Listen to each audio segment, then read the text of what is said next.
24 ఏళ్ల క్రితం అంటే స్టార్టింగ్ దర్శకి మీరు వచ్చినప్పుడు నేను మిమ్మల్ని చూసినటువంటి సమయంలో మీ డెడికేషన్ ఎలాగైతే ఉందో క్రమశిక్షణ మీరు అప్పుడు మెయింటైన్ చేసే టైం టేబుల్ మీరు చేసే హార్డ్ వర్క్ ఆ రోజు నుంచి కూడా ఈ రోజు వరకు మీ టైం టేబుల్ మార్పు ఎక్కడ కనిపించలేదు నాకు. ఎర్లీ మార్నింగ్ అందరికంటే ముందు రెడీ అవుతారు, అందరికంటే చివరిన ఇంటికి వెళ్తుంటారు. ఇప్పుడు మీరు ప్రస్తుతం ఆ రోజు అంటే మీరు బిజినెస్ని స్టార్టప్గా స్టార్ట్ చేసి మీ యొక్క ఆర్గనైజేషన్ డెవలప్ చేసుకోవడానికి డెడికేషన్ ఉందనుకుందాం.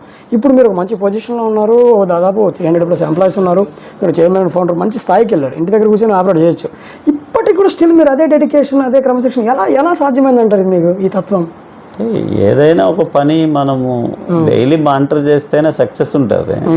మనం బాగా అయ్యాము, ఈ గ్రూప్కి అంత పెద్ద చైర్మన్ అయ్యామని ఎప్పుడైనా ఫీల్ అయితే కనుక అక్కడే స్టాప్ అయిపోతుంది. దాని గురించి అనే కాదు, మనకి భగవంతుడు ఒక చిన్న అవకాశం ఇచ్చాడు, మనం సాధ్యమైనంత వరకు ఇంకా దానికి ఏం లేదు. మనకు బాగా పనిచేస్తా ఉన్నాం అనుకో, మన బాడీ బాగా పనిచేస్తుంది. ఒకరోజు సపోజ్ ప్రాక్టికల్గా నేను ఒకరోజు వాకింగ్ చేయకపోయినా ఐ ఫీల్ నాకు కన్వీనియంట్ అనిపించదు